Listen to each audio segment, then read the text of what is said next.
आज हम प्रश्नावली 1.3 के 5वें सवाल के आगे के प्रश्नों को हल करेंगे। इससे पहले 1 से लेकर 4 तक के प्रश्नों को हम पिछले वीडियो में हल कर चुके हैं, जिसका लिंक डिस्क्रिप्शन बॉक्स में दे रखा है, आप जो वहाँ जाकर देख सकते हैं। 5वां सवाल है 1/17 के दशमलव प्रसार में अंकों की पुनरावृत्ति खंड में अंकों की अधिकतम संख्या क्या हो सकती है? अपने उत्तर की जांच करने के लिए विभाजन क्रिया कीजिए। तो मतलब हमको 1 में 17 का भाग लगाना है और उसका दशमलव प्रसार लिखना है। फिर उस दशमलव प्रसार के पुनरावृत्ति खंड में कितने अंक रिपीट होंगे ये बताना है, और ये हमको करना है विभाजन प्रक्रिया से। तो बच्चों अब हम 1 में 17 का भाग लगाते हैं। यहाँ हमने आपके लिए टेबल लिख दी है। जिन बच्चों को 17 की टेबल याद नहीं है वो यहाँ से देख लेंगे, और आपको टेबल याद कर लेनी चाहिए ऐसे सवालों के लिए। तो बच्चों 1 में 17 का भाग लगाएंगे तो 1 तो 17 से छोटी संख्या है, तो 1 में 17 का भाग तो जाएगा नहीं, इसलिए हम 0 लगा देंगे दशमलव, और इस दशमलव लगाने से हम 1 के आगे 0 बढ़ा सकते हैं, तो ये बन गया 10।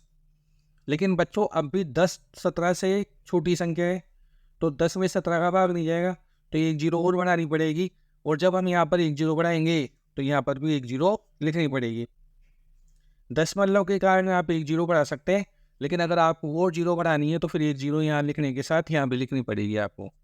अब ये बन गया 100, तो 100 में 17 का भाग जाएगा 5 बार। 17 को 5 से गुणा करेंगे तो 17 5 85, और बाकी बच गए 15। इस दशमलव के कारण इसके आगे लगा लेंगे 0, तो ये बन गया 150, और 150 में 17 का भाग जाएगा 8 बार। 17 8 136, और बाकी बच गए 14। अब इसके आगे हम लगा लेंगे 0, तो ये बन गया 140, और 140 में 17 का भाग देंगे हम 8 बार, तो 17 8 है 136, बाकी बच गए 4, और 1 0 बढ़ा लेंगे इस दशमलव के कारण। अब 40 से भाग लाएंगे तो 17 दूना 34, बाकी बच गए 6, और फिर इसके आगे एक और 0 लगा लेंगे तो ये बन गया 60। अब 60 में भाग लाएंगे तो 17 3 51, और बाकी बच गए 9। अब 9 के आगे एक और 0 बढ़ा लेंगे तो 17 5 85, और बाकी बच गए 5। इस तरीके से आ गया। अब बच्चों यहाँ हम लिख लेते हैं इसको, ये शेष बच गया 5, ये यहाँ से आ गया। अब इसके आगे वापस एक 0 बढ़ाएंगे तो हम लिखेंगे 17 दूना 34, बाकी बच गए 16, और इसके आगे लगा देंगे एक 0। अब 160 में 17 का भाग जाएगा 9 बार। 17 नाम 153, और बाकी बच गए 7। अब दशमलव के कारण इसके आगे एक और 0 बढ़ा लेंगे तो 17 चौको 68, और शेष बच गया 2। फिर 2 के आगे फिर एक और 0 लगा लेंगे तो बन जाएगा 20। फिर 17 का भाग लाएंगे तो 17 एकम 17, और शेष बच गए 3। अब 3 के आगे एक और 0 लगा लेंगे तो भी 17 का भाग जाएगा एक बार। 17 एकम 17, और बाकी बच गए 13। अब इसके आगे एक और 0 लगा देंगे तो ये बन गया 130, और 130 से भाग जाएगा 7 बार। 17 7 119, 130 में से 119 गए तो बच गए 11। वापस क्या लिख देंगे हम 11। अब 11 के आगे एक और 0 बढ़ा देंगे तो बन गया 110। अब 17 छिके 102, बाकी बच गए 8। अब 8 के आगे एक 0 बढ़ाएंगे, 17 चौको 68, शेष बच गए 12। 12 के आगे एक 0 बढ़ाएंगे तो 120 बन गया, और 17 7 119, और शेष बच गया 1। अब बच्चों यहाँ पर देखो ध्यान से समझने की बात है कि यहाँ शेष 1 बच गया और यहाँ पर हमने सवाल 1 से ही चालू करा था। मतलब अगर हम अब आगे भाग लाएंगे तो ये सारी प्रक्रिया वापस रिपीट होगी। इसका मतलब ये इस अंक वापस रिपीट होंगे। तो अब जब हम उत्तर देंगे 1/17 का, तो हम लिखेंगे 1/17 बराबर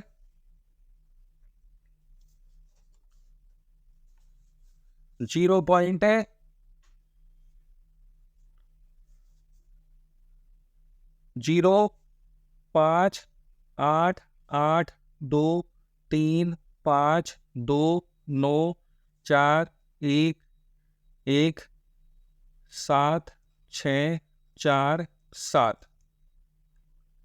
तो बच्चों देखो ये अंक रिपीट होंगे तो इनके ऊपर हम लगा देंगे बार। अब इन अंकों को गिनते हैं कितने हैं, तो 1 2 3 4 5 6 7 8 9 10 11 12 13 14 15 16 अंक आए। तो जो पुनरावर्ती, इसको बोलते हैं पुनरावर्ती खंड। पुनरावर्ती खंड, इस पुनरावर्ती खंड में अंकों की संख्या हमारे पास 16 है। तो बच्चों इस प्रकार से एक में अगर हम 17 का भाग लगाएं तो ये लंबी विभाजन प्रक्रिया है। ये पार्ट इसके नीचे और ये वाला भाग इसके नीचे है, इस तरीके से चलना है। और 1/17 का ये दशमलव प्रसार है और इसके अंदर 16 अंक आए हैं पुनरावर्ती खंड में। अब बच्चों छठा सवाल है, P/Q नॉट इक्वल टू 0 के रूप की परिमेय संख्याओं के अनेक उदाहरण लीजिए। जहाँ P और Q पूर्णांक है जिनका एक के अतिरिक्त अन्य कोई वनिष्ठ गुणनखंड नहीं है और जिसका सान दशमलव निरूपण प्रसार है। क्या आप यह अनुमान लगा सकते हैं कि Q को कौन सा गुण अवश्य संतुष्ट करना चाहिए? मतलब हमको परिमेय संख्याएं बतानी है P/Q रूप की, और वो परिमेय संख्या ऐसी होनी चाहिए कि उनका एक के अतिरिक्त तो कोई गुणनखंड नहीं होना चाहिए। मतलब वो एक के अलावा किसी के पारे में नहीं आनी चाहिए, मतलब वो कटनी नहीं चाहिए किसी और संख्या से एक के अलावा, और दशमलव प्रसार शांत होना चाहिए। ऐसे हमको परिमेय संख्याओं के उदाहरण लिखने हैं और फिर हमको बताना है कि Q का कौन सा गुण उनको संतुष्ट करता है। तो बच्चों देखो हमने 3 परिमेय संख्याएं ले ली। पहली परिमेय संख्या है 3/2, दूसरी है 2/5 और तीसरी 21/10। 3 और 2 एक के अलावा किसी के पारे में नहीं आते, मतलब कटते नहीं है। 2 और 5 भी एक के अलावा किसी के बारे में नहीं आते, और 21 और 10 ये दोनों भी एक के अलावा किसी से नहीं कट सकते हैं। मतलब इन सबका वनिष्ठ गुणनखंड एक है, इसके अलावा और कोई वनिष्ठ गुणनखंड नहीं है। तो हम पहले 3 में भाग लगाएंगे 2 का, तो 2 एकम 2, शेष बच गया 1। अब अंक उतारने के लिए नहीं है इसलिए यहाँ लगा देंगे दशमलव और 1 0 बढ़ा लेंगे, 2 पंजे 10 और शेष पर आ गया 0। तो इसका दशमलव प्रसार हो गया 1.5। अब भाग लाएंगे 2 में 5 का। अब 2 में 5 का भाग तो जाता नहीं इसलिए 0 लगा के लगा देंगे दशमलव, और 2 के आगे लगा देंगे 1 0, और 5 चौक 20, शेष बच गया 0। तो इसका दशमलव प्रसार आ जाएगा 0.4। और फिर हम भाग लाएंगे 21 में 10 का, तो 10 दूनी 20, बच गया 1। अब अंक उतारने के लिए नहीं है इसलिए दशमलव लगा देंगे और इसके आगे लगा देंगे 0। फिर 10 एकम 10 और शेष बच गया 0। तो 21/10 का दशमलव प्रसार आ गया 2.1। अब बच्चों ध्यान से देखें तो इसको ध्यान से देखो। तीनों में शेष पर 0 है और जब शेष पर 0 हो जाता है तो दशमलव प्रसार शांत है। दशमलव प्रसार इनका शांत है। अब शांत है तो यहाँ नीचे देखो यह क्या लिखा हुआ है 2, यह क्या लिखा हुआ है 5, और यहाँ लिखे हुए हैं 10। 10 को अपन 2 गुणा 5 लिख सकते हैं। इसका मतलब ये हुआ कि जो नीचे वाली संख्या है ना हर, इसमें या तो 2 होना चाहिए या 5 होना चाहिए, या 2 और 5 दोनों हो सकते हैं, क्योंकि अपन 10 को क्या लिख सकते हैं 10 बराबर 2 गुणा 5 लिख सकते हैं। तो अगर Q में हर में या तो 2 या 2 के घात हो 5 हो या 5 की घात हो या फिर दोनों की घात हो तो दशमलव प्रसार शांत होता है। तो हम लिखेंगे, तो बच्चों हमने लिखा क्योंकि अभाज्य गुणनखंड में केवल 2 की घात या 5 की घात या दोनों होते हैं। इस बात का मतलब है जैसे यहाँ पर 2 है तो 2 का अभाज्य गुणनखंड 2 ही होता है। 5 का अभाज्य गुणनखंड 5 ही रहेगा और 10 के अभाज्य गुणनखंड हो जाएंगे 2 गुणा 5।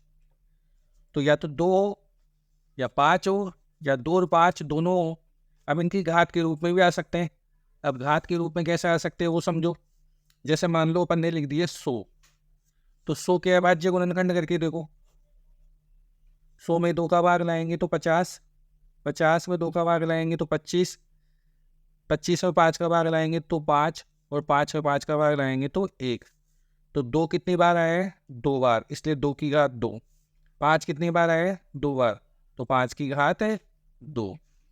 मतलब या तो 2 आई या 2 की घात आई, या 5 की घात के रूप में हो या दोनों की घात के रूप में, 2 भी आ जाए 5 भी आ जाए। तो ऐसे परिमेय संख्याएं हमेशा शांत होती है। अब बच्चों 7वां सवाल है, ऐसी 3 संख्याएं लिखिए जिनके दशमलव प्रसार अनवसानी अनावर्ती हो। तो हमको 3 ऐसी संख्याएं लिखनी है जिनके दशमलव प्रसार अनवसानी अनावर्ती हो। तो बच्चों हमको 3 ऐसे दशमलव प्रसार लिखने हैं जो अनवसानी हो, मतलब लगातार चलते रहेंगे, और अनावर्ती हो, मतलब कोई भी अंक रिपीट नहीं होगा।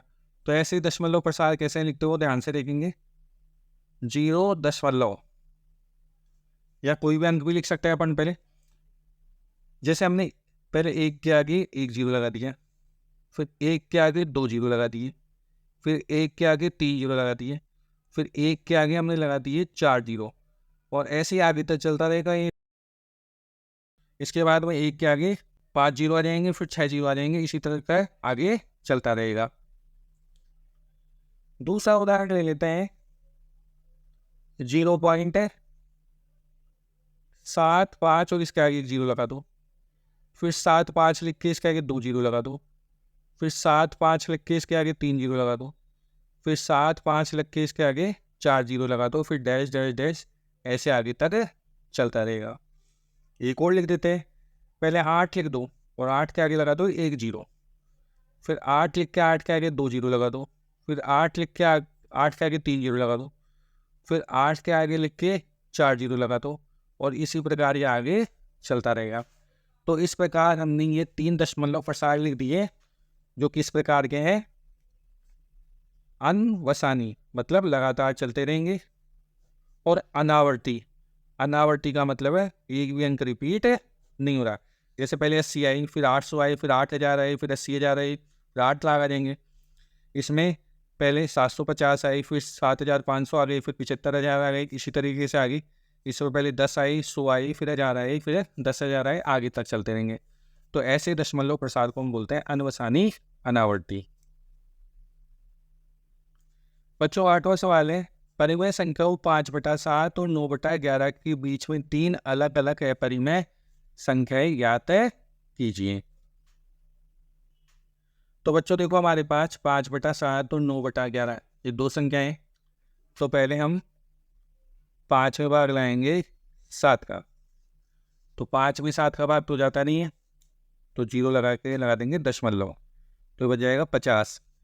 फिर 7 7 49, 50 में 7 का भाग 7 बार जाएगा, 50 में 49 क्या तो 1। अब दशमलव के कारण हम इसके आगे लगा सकते हैं 0, तो 7 एकम 7, बाकी बच गए 3, फिर एक और 0 लगा लेंगे तो 7 चौक 28, बाकी बच गए 2, फिर एक और 0 लगा लेंगे तो 7 दूनी 14, बाकी बच गई 6, फिर एक और 0 लगा लेंगे तो 7 2 56, बाकी बच गई 4, फिर एक और 0 लगा लेंगे 7 पंजे 35, और बाकी बच गए 5। तो बच्चों देखो यहाँ 5 बच गया और यहाँ 5 था, 5 से हमने चालू करा था और शेष बच गया 5। इसका मतलब है जब हम वापस भाग लाएंगे आगे तो यही प्रक्रिया दोबारा दोहराई जाएगी और यही अंक वापस आएंगे। तो हम 5/7 को लिख सकते हैं, 5/7 का दशमलव प्रसार हो जाएगा 0.714285 बार। यह हमारे पास दशमलव प्रसार आ गया 5/7 का। अब हम 9 में 11 का भाग लगाएंगे, तो हम 9 में 11 का भाग लगाते हैं, तो लिखेंगे 9/11। अब 9 में 11 का भाग तो जाता नहीं है, तो हम लगा देंगे 0 लगा के दशमलव, और 9 के आगे एक 0 बढ़ा लेंगे। फिर 11×8 = 88, बाकी बच गए 2, दशमलव के कारण एक 0 बढ़ा लेंगे, 11 एकम 11 और शेष बच गया 9। अब बच्चों देखो 9 से ही चालू करा था, फिर शेष 9 ही बच गया, ये अंक वापस बच गया। मतलब जब हम आगे भाग लगाएंगे तो ये वाली भाग की प्रक्रिया वापस दोहराई जाएगी, मतलब 8 1 8 1 8 1 आता ही रहेगा। तो हम 9/11 का दशमलव प्रसार लिख सकते हैं 9/11 बराबर 0.81 बार। यह हमने दोनों के दशमलव प्रसार लिख लिए। तो सबसे पहले तो हम 5/7 और 9/11 के दशमलव प्रसार लिख लिए। अब इन दोनों परिमेय संख्याओं के बीच में हमको 3 अपरिमेय संख्या लिखनी है। तो 3 अपरिमेय संख्या लिखने के लिए हम करेंगे क्या कि ये जो है ना 0.714285 और 0.81 के बीच की कोई सी भी 3 संख्या ले लेंगे और फिर उन संख्याओं से अपरिमेय संख्या बनाएंगे। तो जैसे दशमलव के बाद 7 71 है और यहाँ 81 मान लो, तो 71 और 81 के बीच में 72 73 74 75 76 77 78 79 80 ऐसी संख्या आएगी। वो भी आगे अंक लगा के बना सकते हैं, जैसे 714 से बना लो तो पॉइंट लगा लेंगे, तो 0.714 से बना लो, ऐसे कोई सी भी संख्या हम बना सकते हैं। तो हम बच्चे लिखेंगे 5/7 और 9/11 के बीच 3 अपरिमेय संख्याएं। तो पहले यहाँ 7 1 और 8 1 है, तो इनके बीच में 7 5 ले लेते हैं, तो हम लिखेंगे 0.75 और इसके आगे लगा देंगे 1 0, फिर 7 5 के आगे लगा देंगे 2 0, फिर 7 5 के आगे 3 0 और 7 5 के आगे लगा देंगे 4 0 और ऐसे ही आगे तक चलता रहेगा। तो एक अपरिमेय संख्या तो ये बन गई। अब हम एक संख्या ले लेते हैं 0.767 और इसके आगे लगा देते हैं 1 0, फिर लिखेंगे 7 6 7 और 2 0 लगा देंगे, फिर 7 6 7 3 0 लगा देंगे, फिर 7 6 7 और 4 0 लगा देंगे। इस तरीके से आगे तक लिखते रहेंगे। तो एक संख्या हम ऐसे लिख सकते हैं और एक लिखते हैं हम 0.80 8 0 0 फिर 8 3 बार 0 फिर 8 4 बार 0 फिर 8 5 बार 0। इस तरीके से आगे तक संख्याएं लिख सकते हैं। तो बस ये लिखते वक्त आपको ध्यान रखना है कि इन अंकों के बीच इस और इस दशमलव प्रसार के बीच में संख्या लेके फिर 1 0 2 0 3 0 इस तरीके से लगाते जाएंगे। 9th क्वेश्चन है बच्चों, बताइए कि निम्नलिखित संख्याओं में से कौन कौन संख्याएं परिमेय और कौन कौन संख्याएं अपरिमेय। यह हमको संख्याएं दे रखी है 5 और इनमें से बताना कौन सी संख्याएं तो परिमेय और कौन सी संख्याएं अपरिमेय। अब बच्चों ध्यान से देखें तो पहले भाग में √30 लिखा हुआ है और जब किसी अभाज्य संख्या को अंडर रूट के अंदर लिख देते हैं तो वो होती है अपरिमेय संख्या। इसलिए √23 एक अपरिमेय संख्या है। दूसरा भाग है बच्चों √225। तो अंडर रूट के अंदर 225 है, तो बच्चों देखो 225 के अपन अभाज्य गुणनखंड करते हैं। 225 में हम पहले 3 का भाग लाएंगे तो 3 7 21 बच गया 1 3 5 15, फिर 3 का भाग लाएंगे तो 3 2 6 और 3 5 15, फिर 5 का भाग लाएंगे तो 5 25 और फिर 5 का भाग लाएंगे तो 5 1 5। तो 225 को हम लिख सकते हैं 3 गुणा 3 गुणा 5 गुणा 5। और जब अंडर रूट लगा देंगे इसकी तरफ तो इसको लिख देंगे अंडर रूट 3 गुणा 5 गुणा 5। अब बच्चों देखो यहाँ 2 के जोड़े बन रहे, तो अंडर रूट में बाहर निकलेंगे तो इसमें से एक 3 आ जाएगा, इसमें से एक 5 आ जाएगा, और इसको हल करेंगे तो 15 आएगा। मतलब 225 का वर्गमूल 15 होता है। और 15 एक परिमेय संख्या है, क्योंकि 15 के नीचे 1 लिख देंगे तो 15/1 मतलब 15 ही जाएगा। इसका मतलब अंडर रूट 225 ये एक हमारे पास परिमेय संख्या है। अब तीसरा देखो बच्चों 0.3796, किसी भी अंक के ऊपर बार नहीं लगा हुआ, यहाँ पर किसी भी अंक के ऊपर बार नहीं लगा हुआ, और दशमलव के बाद 1 2 3 4 4 ही अंक आए। इस बात का मतलब है कि 1 2 3 4 मतलब दशमलव के बाद 4 अंकों बाद शेषफल 0 हो गया, और किसी भी अंक के ऊपर बार नहीं लगा हुआ, इसलिए ये एक परिमेय संख्या है। अब बच्चों यार देखो 7.478478, ये 478 फिर ऐसे ही आगे तक ये डैश डैश डैश लगा रखा है, मतलब 478 वापस आता ही रहेगा। तो एक जैसे अंक की बार बार रिपीट हो रहे हैं, तो हम इसको लिख सकते हैं 7.478 बार लिख सकते हैं इसको, इसलिए ये भी एक परिमेय संख्या है। और यहाँ देखो बच्चों 1 के बाद 1 0, फिर 1 के बाद 2 0, फिर 1 के बाद 3 0, फिर 1 के बाद 4 0, ऐसे आगे तक चलता ही रहेगा, कोई भी अंक रिपीट नहीं हो रहा।